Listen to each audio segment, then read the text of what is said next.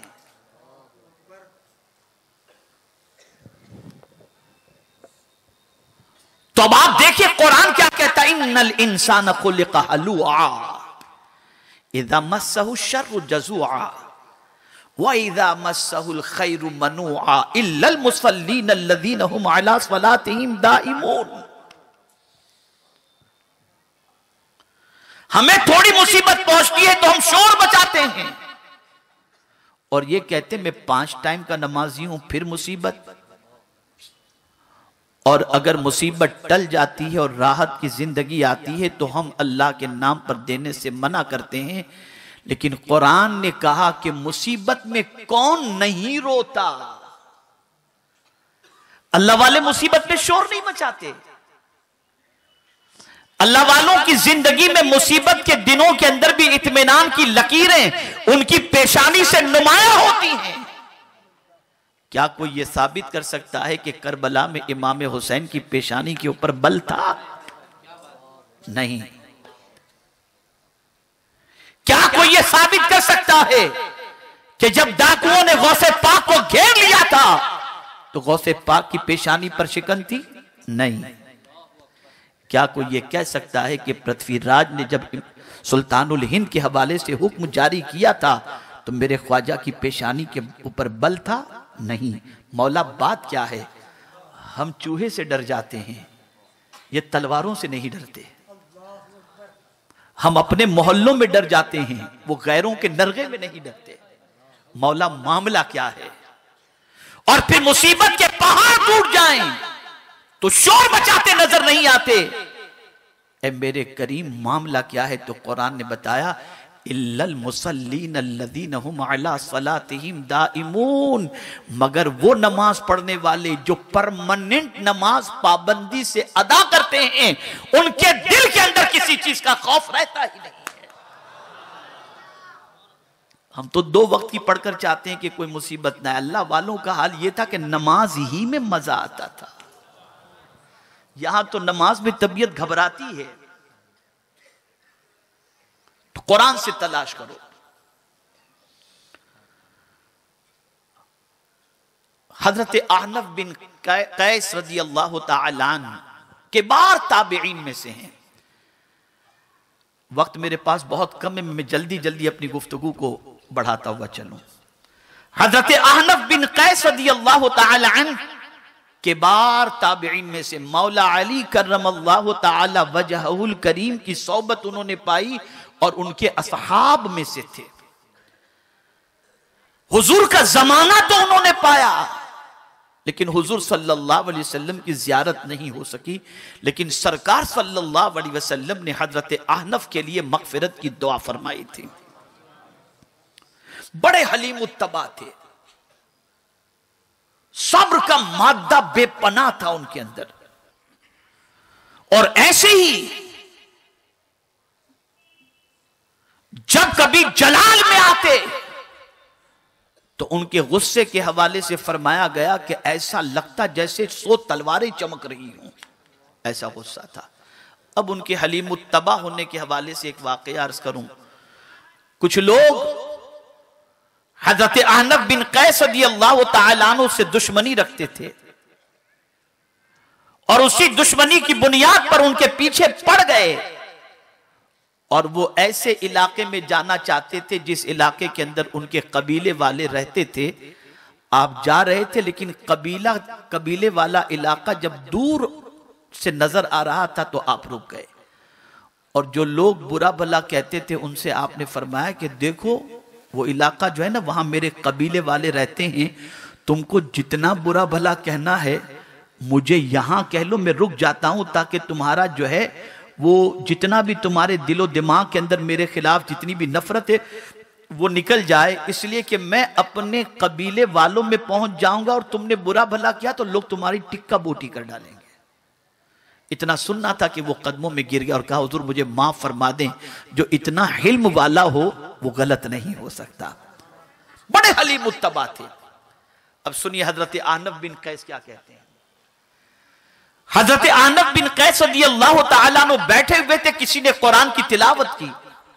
लक़द अंज़लना इलैकुम किताबन फीही ज़िक्रुकुम अफ़ला ताक़िलून। लरस गए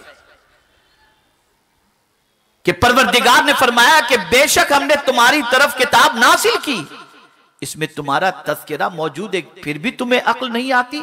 हजरत अहनफ बिन कैस ने कारी को रोका, कहा बस, और कहा कुरान लाओ। और फिर क्या फरमाते हैं मालूम है, मुझे आज कुरान में मेरा जिक्र कहां है तलाश करना है। मैं जरा देखूं तो सही ये कौन कह रहा है जिसके लिए हुजूर ने मगफिरत की दुआ फरमाई। वो अहनफ बिन कैस कह रहे हैं। फरमाते हैं कि कुरान लाओ। कुरान खोलते हैं, पहली आयत पर नजर पड़ती है, ततजाफा जुनूबुहुम अनिल मदाजिअ यदऊन रब्बहुम खौफन व तमआ। खौफ में, राहत में अपने रब को जो पुकारते हैं और जो करवटें बदलते हैं अल्लाह की याद और अल्लाह की मोहब्बत के अंदर। बस इस आयत को पढ़ने के बाद कहते हैं इसमें तो मेरा जिक्र नहीं है, मेरा जिक्र नहीं है। दूसरी आयत पढ़ते हैं, वल्लदीन यबीतून लिरब्बिहिम सुज्जदन व क़यामा, वो जो अपनी रात सजदे और कयाम में गुजारते हैं। फरमाते यहां भी मेरा जिक्र नहीं है। फिर कुरान पलटते हैं, कुरान को खोलते हैं, दूसरी तरफ जाते हैं, दूसरे औराक को पलटते हैं। अल्लज़ीना युनफ़िक़ूना अम्वालहुम बिल्लैलि वन्नहार सिर्रन व अलानिया फलहुम अज्रुहुम इंद रब्बिहिम वला खौफुन अलैहिम वला हुम यहज़नून। वो लोग जो दिन में रात में दिखा कर छुपा कर अल्लाह की राह के अंदर अपनी दौलत को खर्च करते, फरमाते इधर भी मैं अपना तज़किरा नहीं पाता। जलील क़द्र ताबई गिरोह का तज़किरा पढ़ते हैं, फर्दन फर्दन अल्लाह के बंदों का तज़किरा पढ़ते हैं। कई तज़किरे को पढ़ने के बाद कहते हैं मैं यहां तो अपना तज़किरा नहीं पढ़ पाता। फिर वईद की आयत की तरफ जाते हैं, मा सलककुम फी सक़र क़ालू लम नकु मिनल मुसल्लीन व लम नकु नुतइमुल मिस्कीन। जब ये पढ़ते हैं तो कहते हैं अल्लाह मैं तेरी पनाह मांगता हूं, पनाह मांगता हूं, इसमें से मुझे शामिल न करना। गज के कुरान की आयतों को पलट पलट कर देख रहे हैं और तलाश करते हैं कि उनका खुद का जिक्र कहां मौजूद है। अब तवज्जो चाहूंगा, जब कई आयतों को देख लिया उन्होंने और कहीं उनको ऐसा इत्मीनान नसीब नहीं हुआ जहां उन्हें महसूस हो सके कि उनका तस्करा मौजूद है, फिर पलटते हुए जब एक आयत पर पहुंचते हैं और जब उसकी तिलावत करते हैं तो कहते हैं हां मौला मैं इसमें शामिल हूं। अब वो आयत कौन सी है, बस उसी पर थोड़ी सी तशरीह करके मैं अपनी गुफ्तगू को खत्म करता हूं। आयत ये है, व आखरू नअतरफू बिजुनूबिहिम खलतु अमलन सालिहन व आखर सय्यिआ असल्लाहु अन यतूब अलैहिम इन्नल्लाह गफूरुर रहीम। मैं तवज्जो चाहूंगा मुकम्मल, मैं मुकम्मल तवज्जो चाहूंगा, इसलिए कि आप कुछ लेने के लिए आए हैं, सोच बदल करके जाएं। एक दो लोग और बच्चे उठते हैं, मैं गुजारिश करूंगा बैठ जाएं, कोई उठे नहीं है, एक दो बच्चे भी बीच में से उठते ना उठे, और आप मुकम्मल तवज्जो के साथ सुने। इंशाअल्लाह कल सुबह जो सूरज तुलू होगा ना, वो आपकी जिंदगी में नई सोच लेकर के तुलू होगा इंशाअल्लाह। ये आयत उन्होंने पढ़ी, वाखरू नअतरफू बिजुनूबिहिम, वो बाद वाले जिन्होंने अपने गुनाह का एतराफ किया। क्या किया? गुनाह का एतराफ किया। खलतु अमलन सालिहन व आखर सय्यिआ, और अपनी अच्छाई और बुराई को, नेकी और गुनाह को उन्होंने मिला दिया। अनकरीब अल्लाह उनकी तौबा को कबूल फरमाएगा और बेशक अल्लाह बख्शने वाला मेहरबान है। अब इसकी तशरीह समाअत फरमाए। गज़वे तबूक के मौके पर आक़ाए करीम सल्लल्लाहु ताला अलैहि वसल्लम ने निदा लगाई, लोग सरकार के साथ हो गए। जब हुजूर सल्लल्लाहु अलैहि वसल्लम मदीने मुनव्वरा से गज़वे तबूक के लिए रवाना हुए तो कुछ लोग जाने से रुक गए, कुछ लोग यूं ही नहीं गए और कुछ लोग सुस्ती की वजह से नहीं गए। आक़ाए करीम सल्लल्लाहु अलैहि वसल्लम गज़वे तबूक से जब वापस आए तो वो लोग जो मदीने में कलिमा पढ़ने वाले रह गए थे, सरकार सल्लल्लाहु ताला अलैहि वसल्लम को जब उन्होंने मदीने में आता देखा तो परेशान हुए कि अब हम क्या जवाब दें। तो कुछ लोगों ने हुजूर सल्लल्लाहु अलैहि वसल्लम के सामने उज़्र लंग पेश कर दिया, बातें बनाई कि सरकार हम आपके साथ इसलिए नहीं चल सके, ये मसला था, वो मसला था। तो मेरे आका तो रहमतुल लिल आलमीन है ना, तो सरकार सल्लल्लाहु अलैहि वसल्लम ने उनकी बातों को नजरअंदाज कर दिया, उनके उज़्र को कबूल फरमा लिया। लेकिन 10 छोटी छोटी जमातें, छोटे छोटे गिरोह 10 थे, उन्होंने एतराफ कर लिया कि सरकार कोई हमारे पास एक्सक्यूज नहीं है कि हम क्यों आपके साथ शामिल नहीं हुए, बस यूं समझ लीजिए गफलत और सुस्ती की वजह से हम आपके साथ नहीं आ सके, हम अपने जुर्म को कबूल करते हैं। उनमें 7 जलीलुल कद्र सहाबी, अजीम सहाबी, जिसमें हजरत अबू लुबाबा रदी अल्लाह तआला अन्हु भी हैं, उन 7 ने अपने आप को सुतून से बांध दिया। उन्होंने एतराफ कर लिया कि हम गफलत और सुस्ती की वजह से आपके साथ नहीं आए। यहां ये बात जहन में रखें कि एतराफ कर लेना अपने गुनाह का, ये अल्लाह को बहुत पसंद है। जब कोई बंदा गुनाह कर ले और गुनाह करने के बाद अपने रब की बारगाह में एतराफ गुनाह कर ले तो मौला उस पर करम की नजर फरमा देता है। इसलिए उनकी तारीफ की जा रही है कि इन्होंने कोई एक्सक्यूज पेश नहीं किया, एतराफू, उन्होंने एतराफ कर लिया कि सरकार हमसे गलती हुई है, एतराफ कर लिया। एतराफ कौन नहीं करता? जो अकड़ता है। अकीदा दुरुस्त कर दो, एतराफ नहीं करता जो अकड़ता है। हजरत आदम ने एतराफ किया, रब्बना ज़लमना अनफुसना, और इब्लीस अकड़ बैठा और उसने कहा अना खैरुम मिन्हु खलक़तनी मिन नारी व खलक़तहु मिन तीन। तो एतराफ वो करता है जो अकड़ता नहीं है। और ऐसा लगता है ये मिट्टी वाली बात जो है ना, ये शैतान ही से मिली है लोगों को। उसने भी हजरत आदम के हवाले से मिट्टी वाली ही बात कही थी, और उसने यही कहा था कि ये तो मिट्टी से पैदा हुए हैं। और आज भी बदअकीदा माद अल्लाह नबी के बारे में यही कहते हैं कि वो तो मिट्टी में मिल गए। तो ये बात उनको कहीं और से नहीं, शैतान से मिली है। इसलिए जो अंजाम शैतान का होगा वही अंजाम उनका भी होना है। उन्हें नूरे नबूवत नजर नहीं आया, शैतान को नूरे नबूवत नजर नहीं आया, मिट्टी नजर आई। अब यहां एक करेक्शन करता हुआ मैं अर्ज करूं, करेक्शन करते हुए कि जो लोग माअज़ अल्लाह हुजूर को अपने जैसा कहते हैं, मैं उनसे कोई लंबी चौड़ी बहस करना नहीं चाहता और न उनको कोई लंबी चौड़ी दलील देना चाहता हूं। एक बात मैं उनसे कह देना चाहता हूं, अगर माअज़ अल्लाह तुम हुजूर सल्लल्लाहु अलैहि वसल्लम को अपने जैसा बशर मानते हो तो सिर्फ इतना पढ़ करो कि जो कलेमा हुजूर पढ़ते थे वो कलेमा तुम भी पढ़ो। हुजूर तो कलेमा पढ़ते थे ला इलाहा इल्लल्लाह इन्नी रसूलुल्लाह, अल्लाह के अलावा कोई माबूद नहीं, मैं अल्लाह का रसूल हूं। जरा हिम्मत हो तो पढ़ के बता दो आप।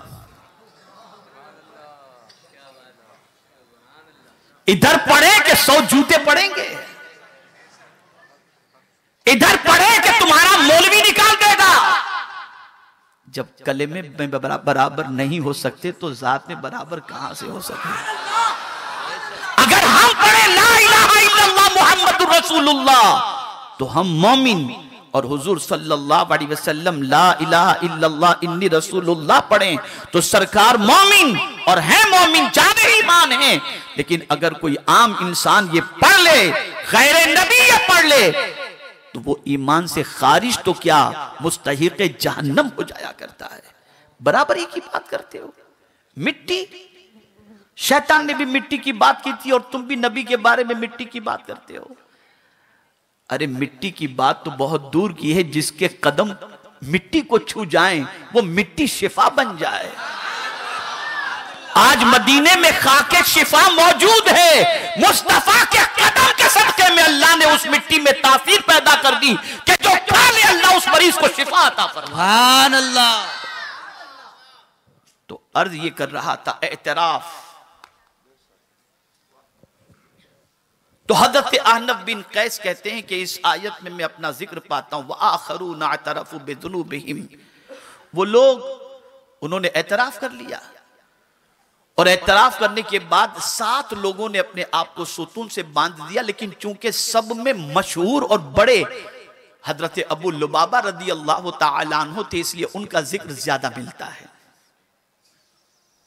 बांध दिया उन्होंने खुद को और कहा जब तक हुजूर सल्लल्लाहु अलैहि वसल्लम नहीं खोलेंगे मेरे जुर्म की माफी में नहीं मान सकता। तो मेरे आका सल्लल्लाहु अलैहि वसल्लम ने फरमाया कि अभी खुद से इन्होंने बांधे रखा है, तो जब तक मौला से माफी का परवाना ना आए मैं इन्हें खोल नहीं सकता। कुर्बान जाइए उनकी अजमत पर कि उनकी माफी का परवाना मेरे रब की तरफ से नाज़िल हुआ।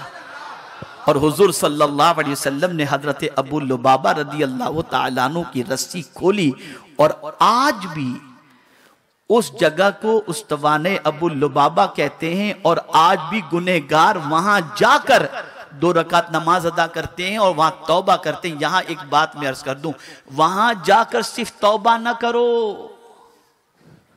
एतराफ़े गुनाह भी करो।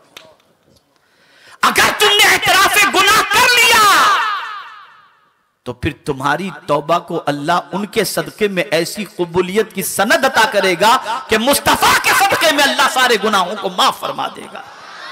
तो एतराफ, यहां मुसलमानों का हाल थोड़ा सा कमजोर है कि मुसलमान एतराफ गुनाह नहीं कर रहा।